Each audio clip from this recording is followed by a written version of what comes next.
성도는 시련을 통해서 성숙합니다. 무엇을 통해서요? 그러니까 여러분 시련 좋아합니까? 안 좋아합니까?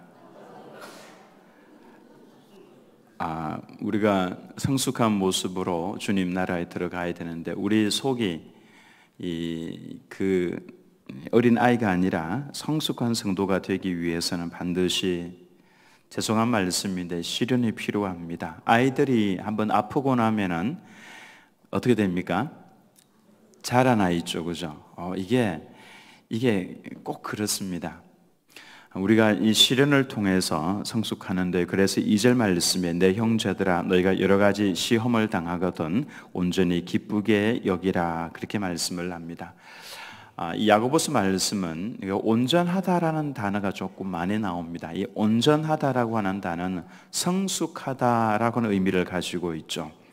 그래서 시험을 통해서 성숙한 성도, 그가 바로 온전한 신앙인이다라고 그렇게 표현을 할 수가 있습니다. 3절 말씀을 같이 한번 읽어보겠습니다. 3절입니다. 시작. 이는 너희 믿음의 시련이 인내를 만들어내는 줄 너희가 알미라. 여기 보면은 시련이라는 단어가 나옵니다. 시련. 이 시련이라는 단어는 헬라어로 도키모스라고 하는 단어입니다. 도키모스.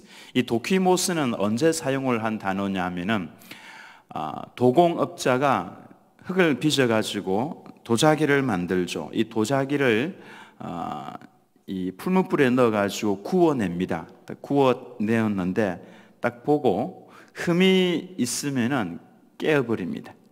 깨어버리고 흠이 없으면은 이제 뭐라고 그러냐면 도키모스라고 그럽니다. 이거 잘된 거다, 깨끗하게 잘 구워진 거다, 그렇게 말씀을 하죠. 도키모스. 한번 따라서 해볼 거예요. 도키모스.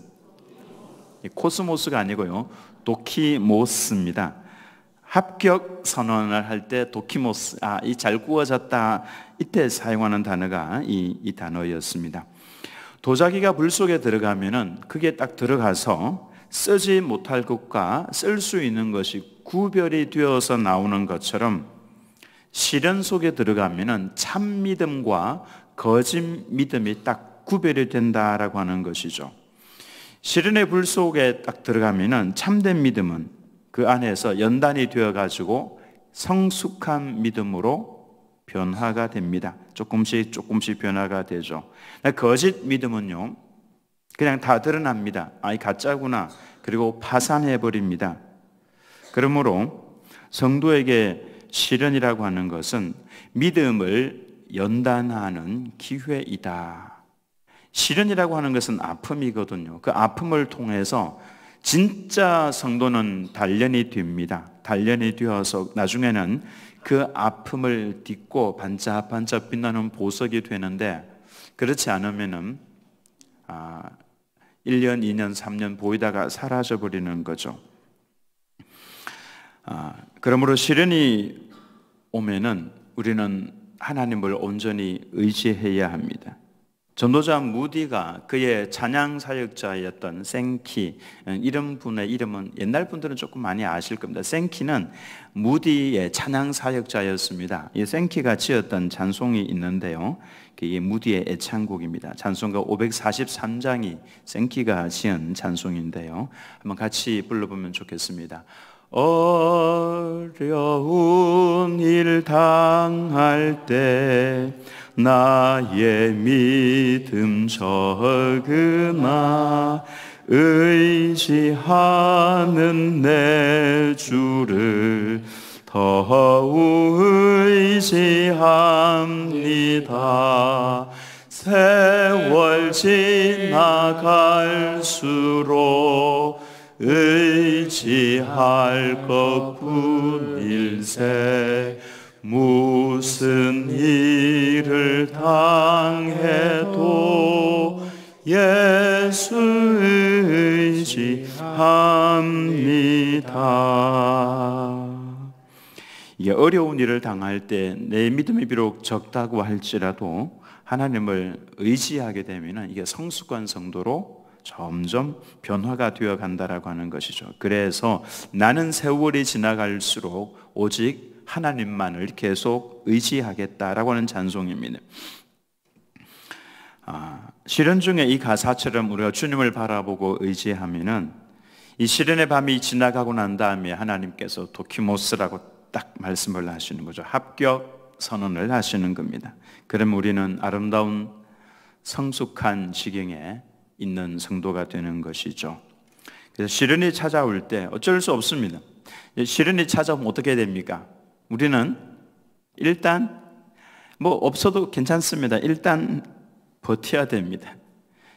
안 그렇습니까? 포기할 수는 없잖아요. 포기해가지고 자살한다? 이거는 있을 수 없는 겁니다. 하나님의 백성들에게. 시련이 오면 일단 이러든지 저러든지 버텨야 되는 것이죠. 이걸 가리켜서 인내라고 말씀을 합니다. 그러니까 시련이 없이는 인내는, 참된 인내는 만들어지지 않습니다. 평소에 잘 참는 것 같죠. 시련이 한번 딱 주어지면 그때 나오는 반응이 진짜 내 모습이다라고 하는 거죠. 그래서 평소에 잘 참는 것 같다, 그건 진짜 내 모습은 아닙니다. 시련이 왔을 때에 그걸 알 수가 있는 것이죠.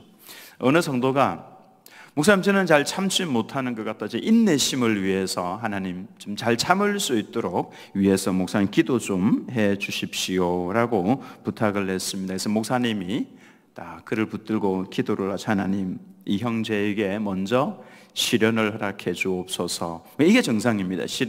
목사님 제가 언제 시련 달라고 그랬습니까? 인내를 달라고 그랬죠. 인내가 오려면은 시련이 먼저 있어야 인내가 만들어질 수 있습니다. 그게 맞는 말씀이죠. 근데 이 인내는요, 수동적인 인내가 있습니다. 그리고 적극적인 인내가 있습니다. 수동적인 인내는 마지못해서 겨우겨우 막 그냥 참고 겨우겨우 견디는 것이고, 이 적극적인 인내는 이 인내 뒤에는 하나님이 주시는 선물이 있다, 정말로 멋진 신앙의 성숙이 있을 것이다, 소망을 가지고 견디는 것입니다. 똑같이 인내하고 똑같이 견디고 있는데 완전히 차원이 다른 것이고 질적으로 다른 것이죠. 이것이 4절의 교훈입니다. 4절 말씀을 한번 같이 읽습니다. 시작. 인내를 온전히 이루라. 이는 너희로 온전하고 구비하여 조금도 부족함이 없게 하려 함이라. 자, 인내를 어떻게 하라고요? 온전히 이루라 그러죠. 겨우겨우 버텨내는 것이 아니라 온전히. 성경에서 온전은 성숙을 말합니다. 성숙을 바라보면서 견디라고 하는 것이죠. 성경에서 온전하고 구비된 인격의 모델은 언제나 예수님이시죠. 왜 우리에게 인내가 필요합니까? 우리가 사모하면서 닮아가야 될 예수님이 바로 그런 분이시기 때문에 그렇습니다. 예수님께서 잡히시던 그 새벽에 대제사장의 종, 그 이름 뭐죠? 말고가 와서 예수님을 딱 잡으니까 갑자기 옆에 서 있던 베드로, 충직한 베드로 아닙니까? 나는 예수님 죽는 데까지 따라가겠습니다라고 담대하게 말했던 베드로, 어떡합니까? 그 순식간에 칼을 빼가지고 말고의 코입니까 귀입니까? 딱 잘라버렸죠, 그죠? 귀를 잘라버렸습니다. 그때 예수님께서 하신 유명한 말씀이 있죠. 정말 멋집니다. 떨어진 귀를 주워가지고 다시 말고의 귀에 붙여줍니다. 손을 딱 대면서 회복을 시켜주셨죠. 이건 무슨 만화 영화에 나오는 듯한 그런 행동을 예수님께서 하셨습니다. 떨어진 귀를 주워서 귀에다 딱 붙여주시면서 하신 말씀이 있습니다. 그게 뭡니까? 이것까지 참으라. 그렇게 말씀을 해요. 분노가 일어날 때에 칼을 빼어서 휘두르지 말고 참으라고 하는 것입니다. 근데 베드로는 이때 그 인내가 이루어져 있지 않은 상태였죠. 후일에 베드로는 아마도 이 사건으로 인해서 충격을 받았던 것 같습니다. 베드로후서 3장 9절 말씀에서 이렇게 이야기를 하죠. 오직 주께서는 너희를 대하여 오래 참으사 아무도 멸망하지 아니하고 다 회개하기에 이르기를 원하시느니라. 하나님께서 우리를 위하여 우리를 바라보시면서 얼마나 오랫동안 참고 계시는지 아십니까? 참고 참으십니다. 그러니까 예수님께서 우리를 온전한 사람으로 만들어 가시기 위해서 참으로 오랫동안 참아주신다라고 하는 겁니다. 내가 실수할 때에 예수님께서 참으시면서 계속해서 말씀하시죠. 우리는 어떻습니까? 하지 마라, 또 했어요. 하지 마라 그랬지. 또 했어요. 하지 마라. 그 다음 어떻게 됩니까? 그 다음에 소리가 막 나가죠. 그죠? 왜 예수님께서는 어떻게 하셨냐면은 참으시면서 하지 마라. 그렇게 하면은 멸망할 수 있다. 하지 마라. 하지 마라. 정말 할 거니. 오랫동안 우리를 이렇게 참아 오셨다니까요.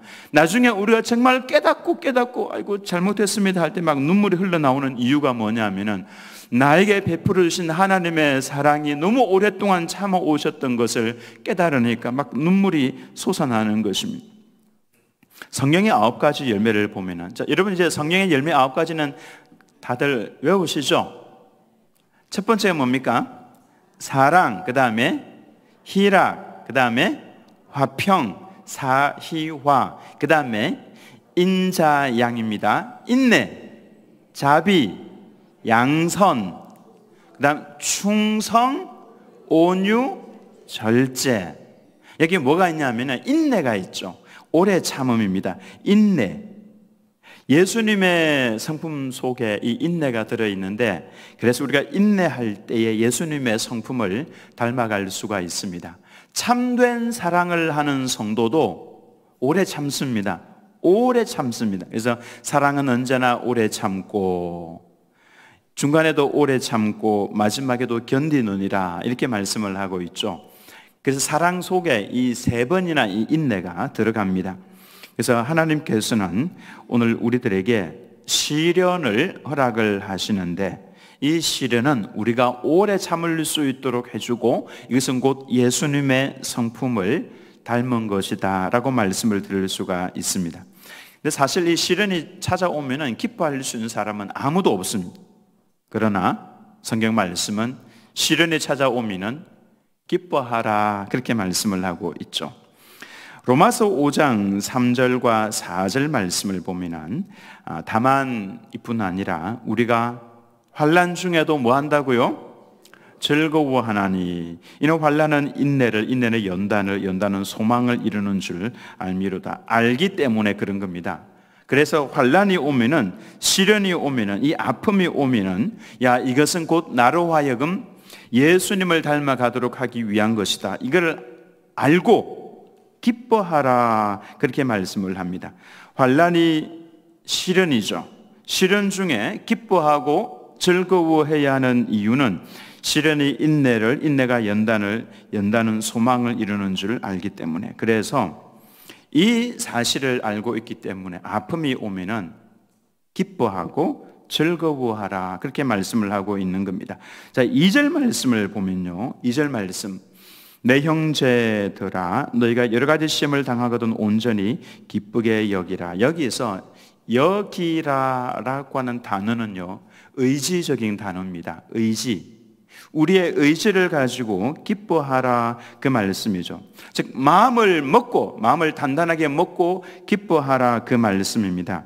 자, 시련이 오면은 감정적으로 기뻐하는 것은 정말 어렵습니다. 그러나 알고 있기 때문에, 이것의 결론은 예수님을 닮아가는 것이기 때문에, 그걸 알고 있기 때문에 네 의지를 가지고 기뻐하라, 그 말씀을 하고 있는 거죠. 그렇게 되면은 감정적으로도 기뻐하도록 하나님께서 인도를 해 가십니다. 여러분, 웃으면 복이 와요라는 옛날에 코너가 있었죠, 그죠? 웃으면 복이 와요. 자, 한번 잘 생각을 해보겠습니다. 웃으면 복이 옵니까? 복이 오면은 웃습니까? 복이 오면 웃는 거는 누구나 다 할 수 있는 거죠. 어린 애기들도 할 수가 있습니다. 그러나 성숙한 사람은요, 웃으면은 그게 복을 끌어당긴다, 이걸 알고 있는 거죠. 그래서 웃으면 복이 오는 겁니다. 감사하라. 근데 감정적으로는 감사가 힘들어요. 그러나 의지를 가지고 감사하면은, 그러면은 거기에 하나님의 복이 따라온다라고 하는 것이죠. 또 오늘 이 말씀에 보면은 시험이 다가오면은 막 힘들고 어려운데 생각을 해보니까 이것은 나에게 하나님께서 인내할 수 있도록 기회를 주시는 거고, 인내는 예수님의 성품이니까 내가 인내하면 예수님을 닮아가겠구나. 그래서 드디어 올 것이 왔다 라고 하면서 감사하고 찬송하고 기뻐하는 것, 이것이 바로 우리의 의지를 가지고 하는 말씀의 순종이다라고 하는 것이죠. 그렇게 하면은 놀랍게도 감정적으로도 기쁨이 찾아옵니다. 이 기쁨이 어떤 기쁨이냐 하면은 누가복음 10장 21절에서 예수님께서 이런 기쁨을 말씀을 하십니다. 그때에 예수께서 성령으로 기뻐하시며 이르시되 천지의 주제이신 아버지여, 이것을 지혜롭고 슬기는 자들에게는 숨기시고 어린 아이들에게는 나타내심을 감사하나이다. 옳소이다. 이렇게 된 것이 아버지의 뜻이니다 라고 말씀을 합니다. 여기 보면은 예수님께서 무엇으로 기뻐하셨냐면은 성령으로 기뻐하셨습니다. 이게 진짜 기쁨입니다. 성령으로 기뻐하는 것, 내 안에서 성령께서 막 기뻐할 수밖에 없도록 막 솟아올라오게 해주는 것, 시련은 성령으로 말미암은 하나님의 기쁨을 우리들에게 주시는 통로가 된다라고 하는 겁니다. 시련은 하나님의 기쁨으로 기뻐할 수 있도록 해주는 통로가 된다. 그래서 이 시련이 우리들에게 얼마나 유익한 것인지를 알 수가 있죠. 그렇습니다. 기뻐하기 어려운 상황 속에서도 소망을 잃지 않고 하나님의 도움을 기다리고 있는 성도들에게 하나님께서는 하늘에 속한 기쁨을 맛보게 해주시는데 성령을 통해서 그 기쁨을 선물을 해주시는 겁니다. 한번 따라서 하겠습니다. 시련은 하나님의 기쁨을 맛보는 통로입니다. 이 말씀을, 이 문장을 좀 기억을 하시면 좋겠습니다. 시련은 하나님의 기쁨을 맛보는 통로가 된다라고 하는 겁니다. 근데 여기에 성령께서 이 기쁨을 누릴 수 있도록 해주신다라는 것이죠. 그래서 여러분 마음 가운데 아픔이 있거나 지금 내가 시련 가운데 있다, 참 많이 힘이 들고 어렵다, 그러면 일단은 버티셔야 됩니다. 인내하셔야 됩니다. 그냥 인내하시는 게 아니라 이걸 통해서 내가 예수님의 성품을 닮아 가겠구나, 그래서 기회가 온 것이다 라고 생각을 하고 감사하고 찬송하면 놀랍게도 내 안에 하나님의 기쁨을 맛볼 수 있도록 역사를 하나님께서 그렇게 해주신다라고 하는 것이죠. 그러면은 시련이라든지 시험이라든지 아픔이라든지 뭔가 찌르는 것이 내게 다가올 때에 그리스도인으로서 우리가 해야 될 것이 하나가 있습니다. 그건 뭐냐면은 시험을 치르고 있는 학생이 시험지를 앞에 두고 시험을 피하게 해 주옵소서, 이건 완전히 잘못된 것이죠. 하나님 시험을 넘어가게 해 주옵소서, 이게 잘못된 겁니다. 시험은 누가 주는 겁니까? 이 시험은 테스트, 이 시험은 누가 주는 거죠? 하나님께서 주시는 겁니다. 근데 그걸 피하겠다고요? 그거는 아니죠. 하나님께서 시험을 주실 때는 그냥 주시는 게 아닙니다. 우리가 이길 만한 영적인 근육이 생겼기 때문에 그래서 그 시험을 허락을 하시는 건데, 그걸 피하겠다고 막 도망가 버리면 안 되는 것이죠. 이때 가장 적절한 기도는요, 하나님 이 시험을 잘 이기게 해 주옵소서. 일단 그 시험 속으로 적극적인 모습을 가지고 딱 들어서야 됩니다. 하나님 이 시험을 잘 치르게 해 주옵소서. 그러나 이 시험을 잘 치르기 위해서는 필요한 것이 있습니다. 5절 말씀 같이 읽어봅니다. 시작. 너희 중에 누구든지 지혜가 부족하거든 모든 사람에게 후히 주시고 꾸짖지 아니하시는 하나님께 구하라. 그리하면 주시리라. 여러분, 여기서 말하는 지혜는 지식과 다른 겁니다. 지식은 그거에 대한 어떤 정보를 아는 것을 지식이라고 하는데요, 지혜는 사람이 이 삶을 살아가는 방법을 말하는 겁니다. 올바른 방법을 말하는 것이죠. 어떻게 살아가야 될지에 대해서. 그래서 그 지혜를 하나님께 구해, 하나님 제가 지금 시련에 들어온 것 같은데 아픔이 있는데 제가 어떻게 해야 좋을지 모르겠습니다. 저는 저에게 이모저모로 좀 아픔을 가지고 찾아와서 어떻게 해야 좋을지 모르는 그런 분들에게 제가 들려드리는 말씀이 있습니다. 기도하면서 기다리십시오. 기도하면서 기다리시면은 순리대로 됩니다. 순리대로 됩니다. 기도하면서. 그래서 이걸 잘 못 기다리면요, 여기저기 쑤시고 들쑤고 막 말하고 다니고 막 그러는데요, 그렇게 하실 필요가 없습니다. 기도하면서 주의 이름을 부르면서 기다리시면은 나는 어떻게 해야 좋을지 모르겠고 어떤 선택을 해야 좋을지 모를 때에 하나님, 저는 주님께서 원하시는 것을 선택을 하고 싶고 주님의 뜻대로 순종하면서 살고 싶습니다. 그러나 제가 어떻게 해야 좋을지 잘 모르겠습니다. 기도하고 기다리고 있으면은 일이 이렇게 터질 수도 있고 저렇게 터질 수도 있는데 그게 바로 순리대로 되어가는 과정이라고 하는 것을 나중에 알게 됩니다. 그래서 혹시 지금 여러분들 중에 지금 내가 어떻게 해야 좋을지 모를 때 기도하면서 기다리십시오.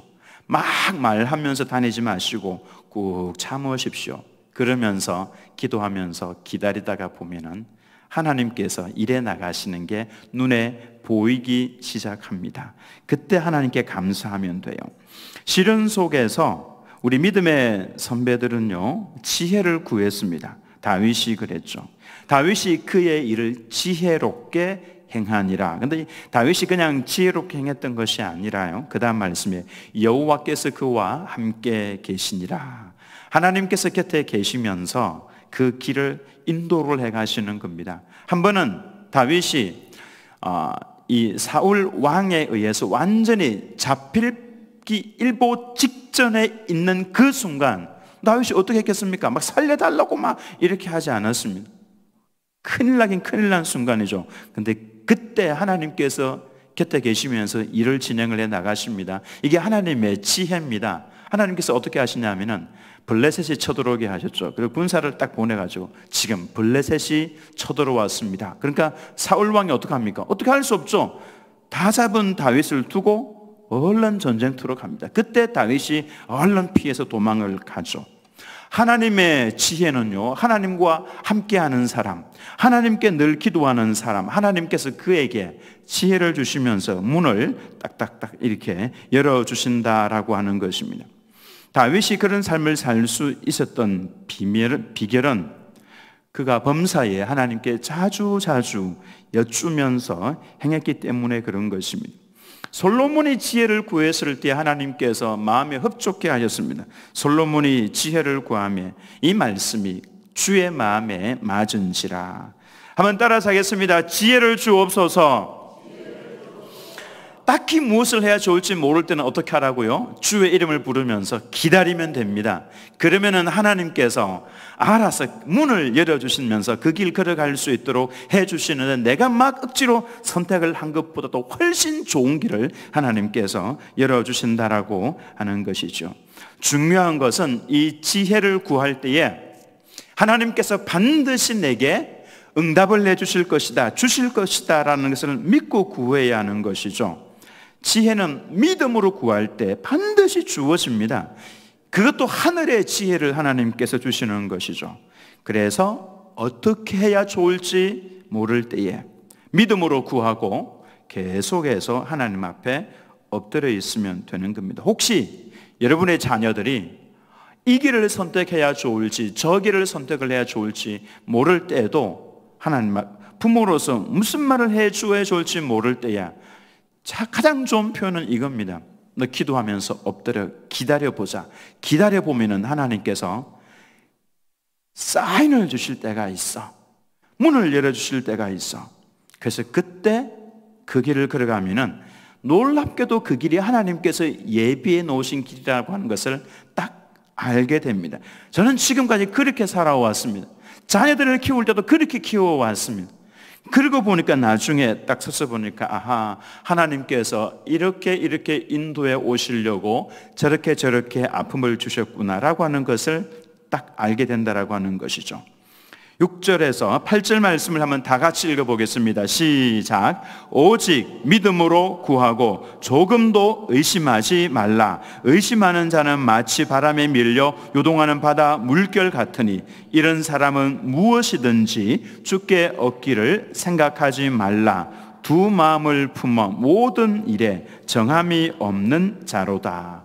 자, 믿음으로 구하고 조금도 의심하지 말라. 하나님 지혜를 주십시오. 이 지혜는요, 내 삶의 방향을 하나님께서 인도해 가시는 것을 말합니다.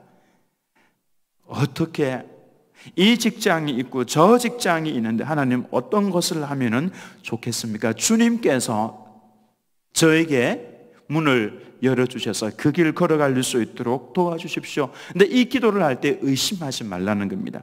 하나님께서는요, 지혜를 구하는 자에게는 반드시 그 지혜를 주셔서 그 길을 선택을 할 수 있도록 그렇게 인도를 해 가십니다. 다윗은 시련의 길을 다닐 때 늘 주님에게 구했습니다. 근데 하나님께서 단 한 번도 외면하신 적이 없습니다. 물론 다윗이 실수를 하지 않은 것은 아닙니다. 그러나 그가 정말로 멋진 왕으로 등극을 하기까지 그에게는 많은 시련의 과정이 있었죠. 근데 그 과정은 반드시 필요했던 과정입니다.